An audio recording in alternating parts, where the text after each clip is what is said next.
Right now, there are two people in your office building. One of them drove in with a dented 2014 Camry, 140,000 miles, cracked dashboard, the works. His coworkers feel sorry for him. The other pulled up in a leased BMW. Sunroof, heated seats. Her coworkers quietly admire her.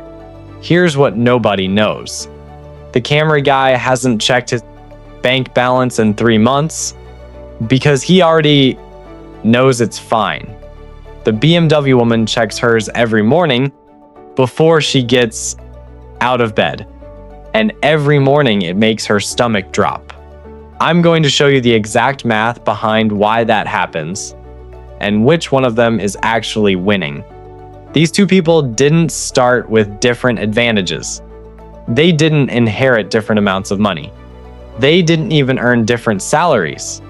The only thing separating them is that one of them figured out something the other one hasn't. One of them discovered that looking wealthy is the most expensive performance you will ever put on. And it has a name. It's called the visibility tax. By the end of this video, you're going to see it everywhere. Here's what we're going to cover. The employer trap that keeps high earners permanently broke, the cold math that shows you exactly what this is costing you, and the exact protocol to escape. Let's get into it. Most people think a job is a simple trade, your time for their money. But in the corporate world, it runs a lot deeper than that. Your employer isn't just buying your labor. They're buying your compliance. And nothing ensures compliance quite like a high monthly overhead. Think about it. When you walk into that office with a $950 car payment and a mortgage eating 40% of your take-home pay, you have just handed your boss a leash. You can't say no to the 6 p.m. Friday meeting. You can't negotiate for remote work with any real leverage. You can't quit. You are what the financial world calls a golden handcuff prisoner. The system loves what researchers call a Henry, a high earner not rich yet. A Henry earns $150,000 but spends $148,000. They are the perfect fuel for the corporate machine because they are too expensive to be free. Your boss looks at that BMW in the parking lot and feels a quiet sense of relief. They know you're locked in for 72 months of interest. They know you need them more than they need you. According to research from the millionaire next door, the median price millionaires pay for their cars is just $31,600. Meanwhile, 8% of people earning under $100,000 own luxury vehicles. One group looks wealthy. The other group is wealthy. They are rarely the same people. So what is the visibility tax?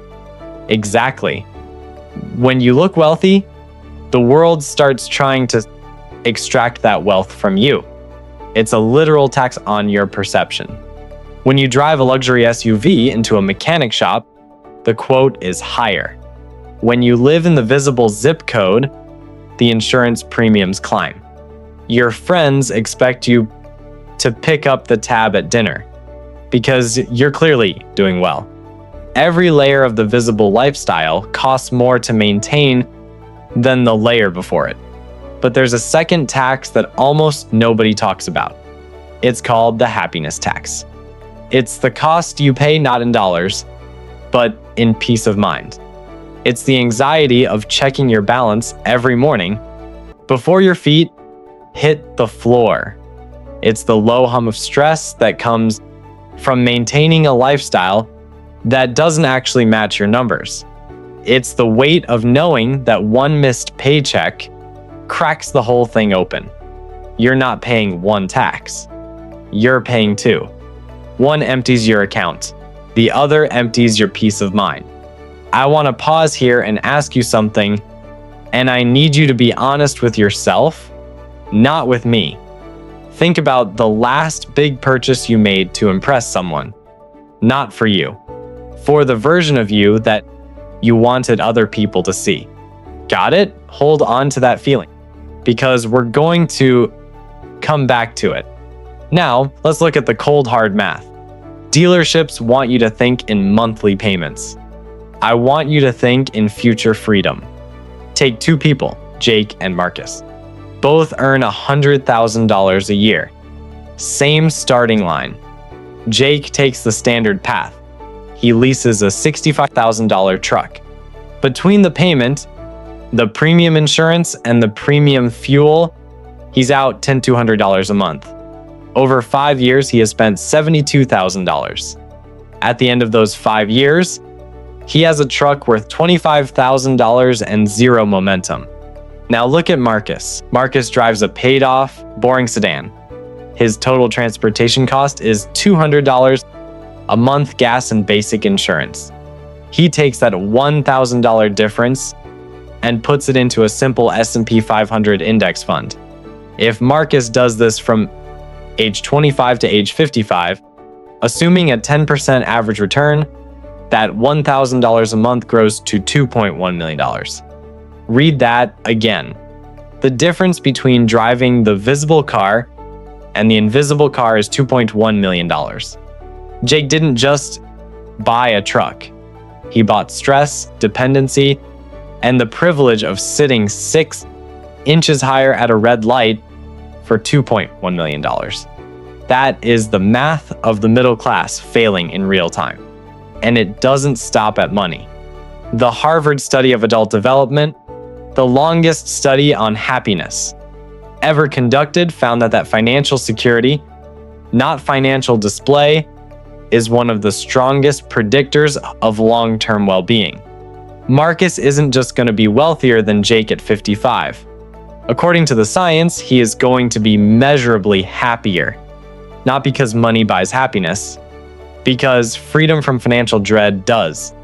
Why is it so hard to just drive the boring car? Because of what sociologist Thorstein Veblen identified over a century ago: conspicuous consumption. People don't buy products for utility. They buy them for signals. A $50,000 watch tells time exactly as well as a $50 Casio. The extra $49,950 isn't for the craftsmanship.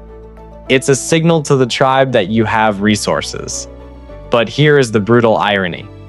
The people you are trying to impress don't actually care about you. They are too busy wondering if you are doing better than them. Actual wealth builders play a completely different game.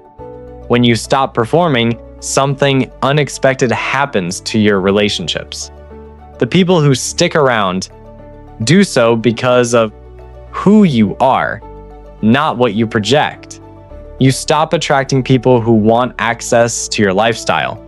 You start attracting people who want access to you.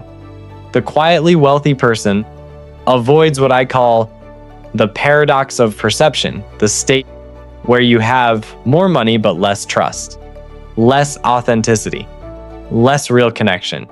Remember that feeling I asked you to hold on to?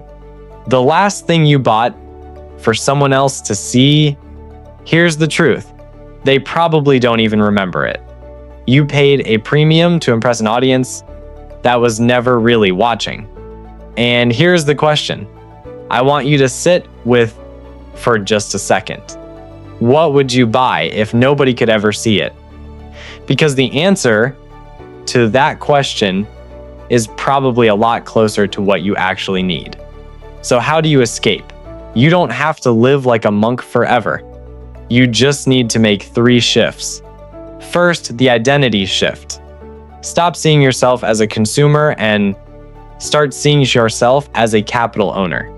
Your job is no longer your source of status. It is a venture capital firm, providing the cash flow for your freedom fund. You are not what you drive. You are what you own. Second, the beater upgrade. If you have a luxury payment right now, get out. Sell the car, buy the reliable, boring Toyota. Take the ego hit. It will hurt for exactly 3 days. On the 4th day, when you see your bank balance stay the same for the first time in years, The new car smell gets replaced by something far better. Call it the new freedom smell. Third, widen the gap. Every raise, every bonus, do not let your lifestyle rise to meet your income. Keep your visible life frozen while your invisible life compounds. This is not sacrifice. This is deferred performance. You are not giving up the good things. You are buying the right to have them on your own terms without asking anyone's permission. 3 rules to keep close. Never discuss your portfolio with coworkers.